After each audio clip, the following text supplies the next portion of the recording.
মা ধর তুমি ওটা খামার হরি কলা নাই গুণিতে হিসাব দিল না রে বউ তুমি কোন হিসাবে তোমার মায়ের নিয়ে কলাটি খাইতেছো? তোমার শ্বশুর আনছে রাতে গাখির দিয়ে ভাত খাবো দেখে। মা আব্বার যে গাকের দিয়ে কলা দিবেন দোন যে কলা না বেকি পস্তা আছে সেজন তাকে মার না খাবেন নিছি কলা পশুক আর যেমন তাই হোক, তোমার মানে কি কলা আনছো তোমার মায়ের যে খাওয়াইতেছো? কে মা এটা নিয়ে কেমন কথা কোন কলা আঙ্গ মান নাকি আনবো কলা তো আনে নাকি আনছে আঙ্গ মার এটা কলা দিছি পস্তা সেজন দিছি বিয়ান মেয়ের বাড়িতে আইসেন পেটকে হাতে করে নিয়েছেন, কলা দিছে আর কলা হাতে নিয়েছেন, কলা কি জীবনে খান নাই? বিয়ান এরম পচা কলা আমার মেয়ে হাতে দিছে, তাও বলো আমি খাই কে? তাই যেরম করতাই শুন আমার মেয়েরে না জানি আর কত জ্বালে নানেরা। মা কলা খানা কোনে কলা ঘুরে তো এরা তেমনি করে ধরুন কলা নিয়ে আঙ্গ মার আম কলা কিনে দিন বাজার থেকে।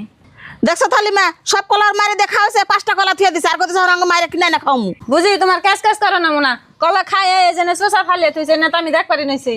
এনে খারিয়া থেকে সব কথা আমি শুনলাম, কলা নয় খাইছে বউ আর বউর মাই, তাই কি হয়েছে? কলা নয় আমি ফিরে আইনে দিতাম, তাই কি হেঁটে নিয়ে ক্যাশ করা হারো? মানুষে খাওয়া বস্তু খাইছে, খাওয়ার তো একটা বাঘ আছে, আমরা তো বাড়িতে আছি আঙ্গ হোস করে খাইতো, তাই কি আমরা না করতাম? বিয়ান আনে গো তাইছিলাম মেয়ে আনে গো চা কয় কলাটা দিছে, আমি কলাটা খাই নাই, আমার মেয়ের ভুল হয়েছে, আমার মেয়ের আনে মাফ করে দিন। হেই তোমরা ঘরে যাও, আর ইষ্টি মানুষের মোকালা এমনি করে কথা কয়, বউরে নাকি আলাদা করে এই কথাটি কইতে, তাই তো এত কথা হইতো না। বিয়ান নগে এমনি করাটা আমার ভুল হয়েছে, আর বিয়ান আনে কোনো খারাপ টারাপ পাই না, নন যাই ঘরে ভাত টাত খেয়ে যায়নি।